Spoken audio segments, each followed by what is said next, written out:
एक आदमी गया चश्मे की दुकान पर, तो डॉक्टर ऐसे ही कर रहा था, तुम्हारी आंख खराब, बैठो। वो लेंस लगा था, पढ़ने में आया, पहले से थोड़ा ठीक है, दूसरा हाँ अब कुछ ठीक है, तीसरा हाँ ये बिल्कुल ठीक है। डॉक्टर कहता पैसे जमा करो, परसों चश्मा ले जाना। सबके चश्मे ऐसे ही बन रहे थे। पर आश्चर्य, एक आदमी ने देखा कि चश्मा लगते 2-3 लेंस लगते ये आदमी पढ़ने लगता है, तो वो भी जाके बैठ गया। हमारी भी आंख, अब लगाया लेंस, पढ़ने में आया, कुछ नहीं, पहले ही जैसा है। दूसरा लगाया, पहले ही जैसा है। तीसरा, चौथा, पांचवा, छठवां, सातवां लेंस लगाया, पहले ही जैसा है। तो चश्मे वाला हैरान होकर पूछने लगा कि पढ़े भी हो?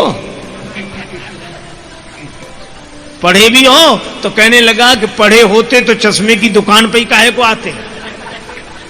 हमने तो सुना कि चश्मे से पढ़ते हैं लोग।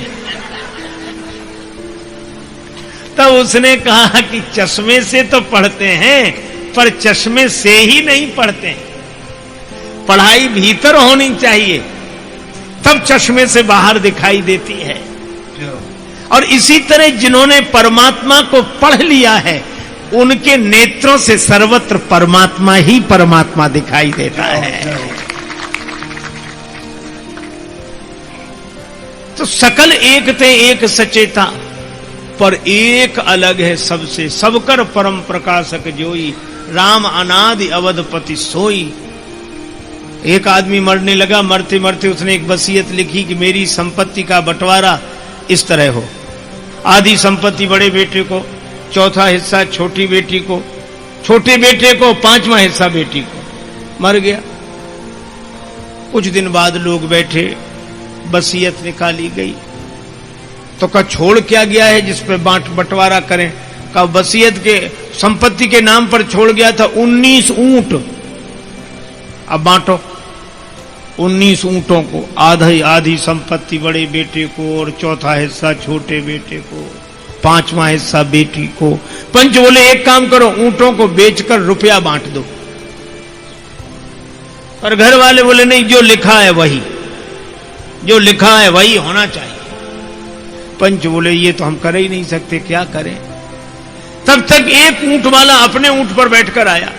उसने 19 ऊंट खड़े देखे, अपना ऊंट भी रोक दिया कि इतने ऊंट क्यों खड़े हैं? लोगों ने बताया कि मरने वाला मर गया, हमारे लिए मुसीबत कर गया, ये 19 का बंटवारा कैसे हो? आने वाले ने कहा मरने वाला हमारा मित्र था, मैं अपना ऊंट दान दे रहा हूं, अब बंटवारा कर दो। अब आप भी बंटवारा करना। ऊंट हो गए 20, बांटो भाई। पंच बोले अभी बांट देते हैं। आधा हिस्सा बड़े बेटे को, तो 20 के आधे 10 दिए गए बड़े बेटे को, और चौथा हिस्सा छोटे बेटे को, तो 20 का चौथा हिस्सा 5 दिए गए छोटे बेटे को, 10 5 15। अब 5वां हिस्सा बेटी को, 20 का 5वां हिस्सा 4 ऊंट दिए बेटी को, 10 5 15 4 19। 20 में ऊंट वाला बोला हमारा हमको दे दो, तुम्हारा बंटवारा नहीं हो रहा था सो हो गया। अब आप देखो 20वां बटा नहीं, पर 20वें के बिना कुछ बटा भी नहीं। 20वें के बिना बंटवारा हो नहीं सकता, लेकिन जिसके बिना बंटवारा नहीं हो सकता वो फिर भी नहीं बंटता है। यथा अनेकन वेश धरि नृत्य करे नट कोय, और जोई सोई भाव दिखावई आपन होय न सोय। तुलसीदास यह चिद विलास जग बूझत बूझत बूझे, ये चैतन्य का विलास है। सबकर परम प्रकाशक जोई, राम अनादि अवधपति सोई, जिसका बंटवारा होता नहीं हो।